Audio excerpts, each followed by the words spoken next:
the passion, the energy, the power, the spirit of hardcore. So some of you will remember the real smuggler, or York Pletzer, early members of the House that used to sit up on stage and just in a stream of consciousness talk about where it is that they were at and where it is that they felt we were at in the space and where it is that they think they were going. And I remember one year when Smuggler came, he said, "I'm only going to do a talk if I can smoke on stage." And I kind of wanted to do that right now, but I didn't ask in advance. So I've kind of taken that role up in the last couple of years as they've gone on to other things. And generally speaking, you know, as I said at the beginning of the conference, in the summertime, I'm quite fed up with whatever it is that's going on. And then I arrive here and get to be amongst a stellar group of peers and have conversations about where they've been, what they've done, how they feel things are going, and what they're interested in. Sort of like taking the pulse and comparing that with my own thoughts, and come up with a couple of key points that I want to talk about. And I guess the primary one that seems to be on everybody's lips at the moment is privacy. As a result of a number of the early members of our House being prosecuted, so Tornado Cash, Wasabi Wallet, Samurai Wallet, various people, you know, have been here and you know, shared their intelligence and their attempt to secure these spaces for us. And this year has sort of traumatized us all quite a bit. This sort of chilling effect that we had when Assange was arrested, and when Ross Ulbricht was arrested, and when the activist hackers from Anonymous and LulzSec and the people from Occupy Wall Street were all shut down a decade ago. It's been a while since we've had such chilling effect on our spirit. And the response in our community seems to have been, fuck them. We're going to keep doing it.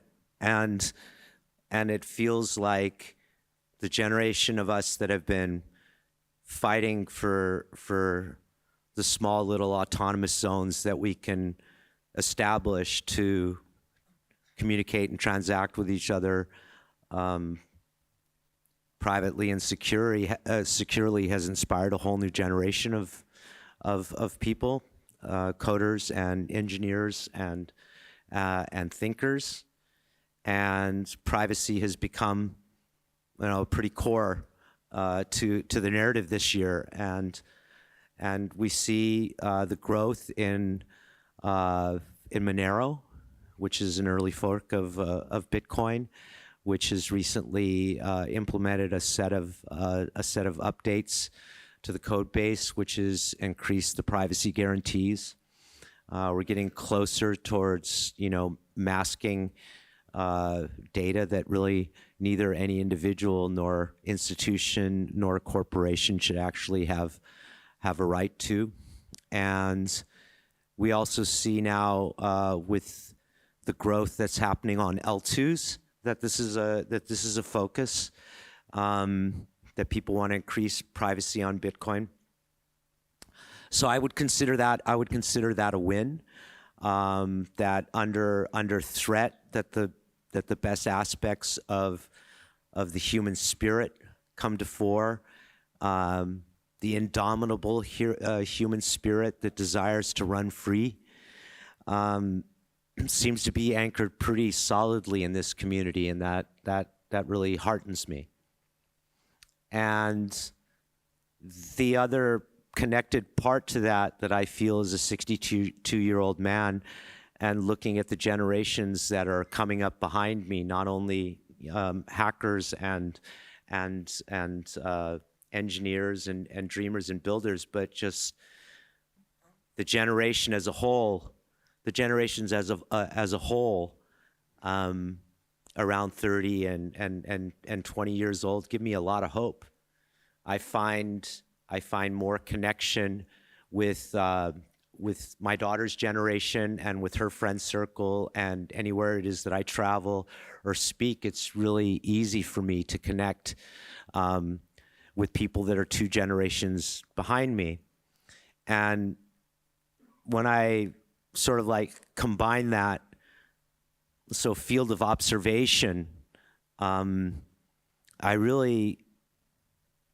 really takes the wind out of old man shouting at clouds, and really solidifies the optimist in me. So that's the first part of things that I sense happening around us. Paul Rosenberg is giving the same message, that there are ways to resist the programming that we're confronted with electronically and socially in our social groups. Mitch Altman will be here afterwards, another great member of my generation, who's always got a smile on his face and is always, telling people to be awesome to each other. And that optimism is something that is really core, I think, to being a critic of what's going on in society. And it's really, really, really super easy to fall into that sense of doom and gloom when you look at everything that's happening around us with this paradigm shift of the death of the American century, and the birth of multipolar worlds, and politics and economics. Everything is fractured, and this sense of despair that we all feel comes from the loss of shared narratives. And the antidote that we're offering with decentralization and small pockets of autonomy between people that know each other is how it is that humans live probably for the vast majority of our existence on the planet in small groups, that you knew everybody, you knew their face. We talk about the Dunbar number, as being the optimal amount of social relationships that people can hold with each other. And social networks, social media, instant global awareness has brought all of us so beyond the Dunbar number that we haven't really caught up. It's an evolutionary limit that we have that I'm sure that will transcend, but we're living in this period where shared narratives, large shared narratives, whether they're economic or mystical or national or everything is fracturing. And so we're also nervous, and we're also triggered by anything that threatens our own sense of self-identity, because we're so unsure about whether that identity that it is that we have is, sort of, a broader social cohesion. And we've grown also with so many people on the planet just in the short period of time that I've been here. We have billions of people more on the planet. And we look back and we think about Europe, 200 years ago, 300 years ago, and we look at the establishment of America, we look at the colonization of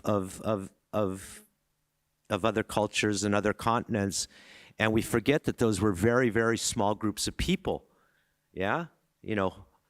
Tens of thousands, hundreds of thousands.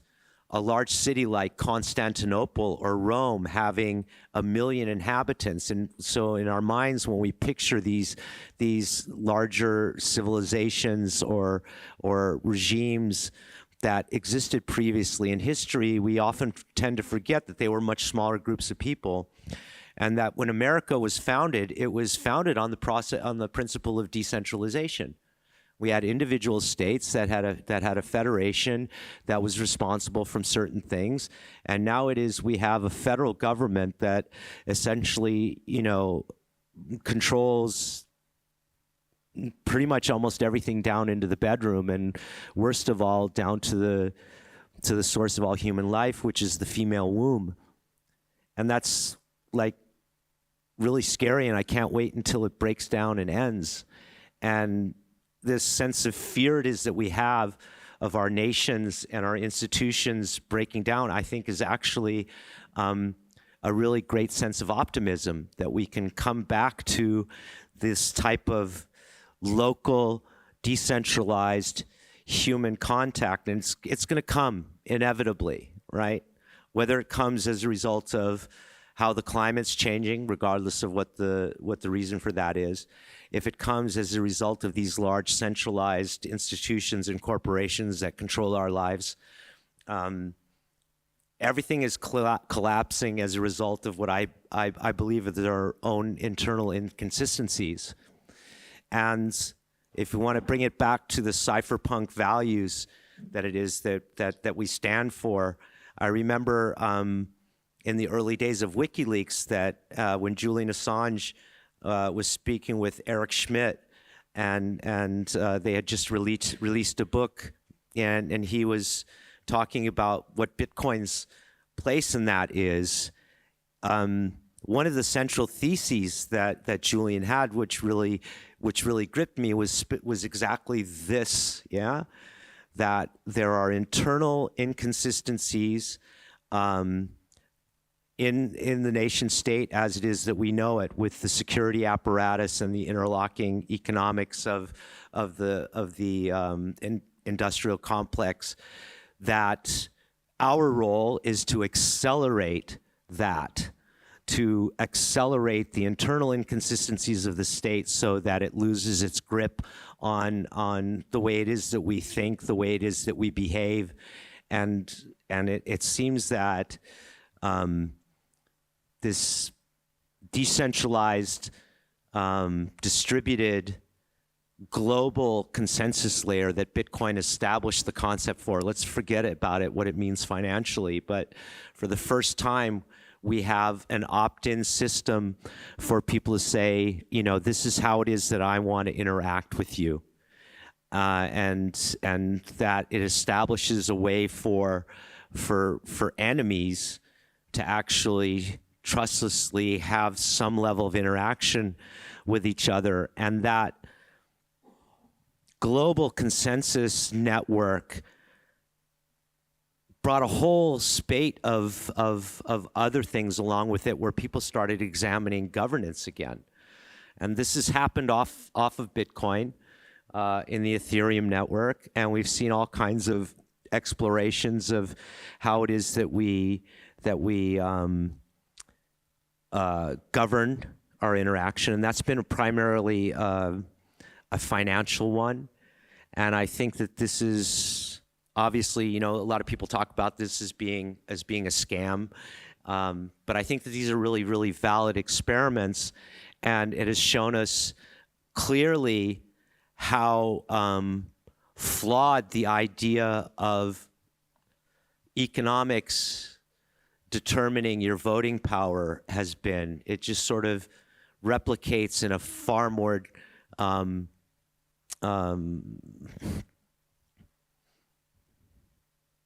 I can't find the word for it, but it replicates it in a far more dangerous way than it is that we've had with representative governance. And so now we're approaching the time where the EVM and composability on cryptocurrencies is coming back towards Bitcoin with the layer 2s.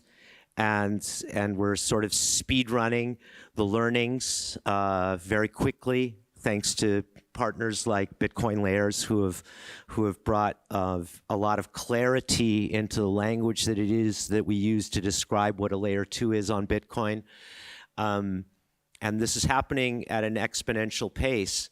And the optimism in me is that we learn from our mistakes because we see them immediately. The pace of change and the pace of experimentation that the Bitcoin white paper engendered, combined with free open source software development, is fucking stupendous, man. We're like so winning on that level.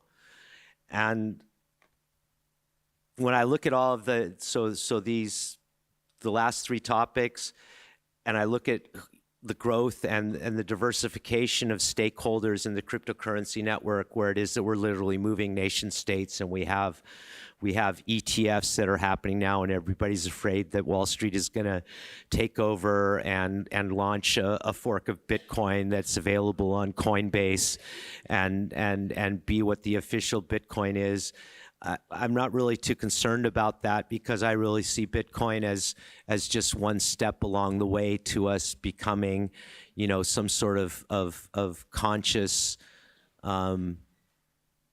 beings and how it is that we interact with each other. It's just one step along the path of change that we're going through. And if there's any mistake it is that we made, it's in this idea that a revolution happened where everything changed from one day to the next.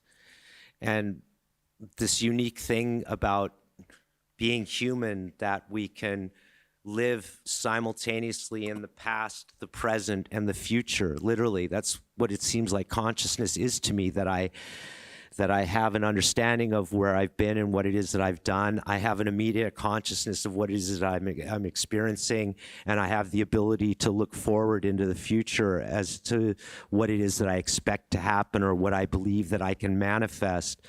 And in that state of complete egocentricity and subjectivity in which every single one of us lives, we forget often how short our lifetime is, how short our moments are, and we many of us live in a sense of fear of not being, and those sort of opposing forces make us often forget that everything that we witnessed or we call a revolution that happened in the past happened over decades.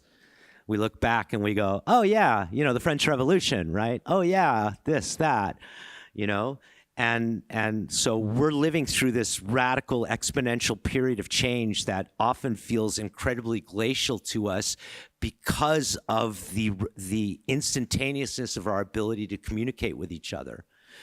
And so I think that these decades that we're all living through will be looked back 100, 500 years from now as having happened in a moment. But when it is that we're in the middle of it, it feels so slow. And any of us that are builders or creators or manifestors or dreamers or peacemakers or, choose your word, it all feels like, fuck, man, why isn't it happening tomorrow? Why isn't it happening now? Or it has happened, but it's not equally distributed. And that comes from this core thing that our ability to understand the solution to a problem, our ability to have that epiphany in a moment, which Satoshi had in a very, very small time frame, to think, oh, if I take this piece together and I put it together with this piece and I put it together with this piece, I can have the epiphany moment, which is something completely different and puts it all together and changes the world. Our ability to do that, whether it's Da Vinci or Galileo or or Einstein or any of the people that have radically changed our ability to understand what it is that we are and how it is that we exist and what it is that we can move forward into the world. Our ability to perceive the solution to a problem happens in a moment, but our ability to manifest that change takes decades. And it feels like so wrenching because the world can be like this, yeah? And I think that that's the core thing that is at the base of people's dissatisfaction with the world around them, or their dissatisfaction with, you know, their expectations, you know? And so as I've gotten older and experienced these things and thought about them, I've gotten actually way, way, way more relaxed. And I've gotten way more optimistic and grateful for what it is that the human experience is. And if I look at my own subjective experience in being part of the technological generation of silicon, I would have to say that I have nothing but gratitude for the capability to experience all of this. Life is magic, man. And where it is you choose to focus is what your own reality becomes. And I would request and I would challenge each of you to shut out anything that does not serve you. Just fucking tune it out, man. Because where it is that we focus our intention, in this room, the people that are in this room are the people that manifest the positive vision for us being able to live, love, and exist together. And I'm so honored to be able to just sit here and bare my soul in such a group of amazing people. Thank you so much.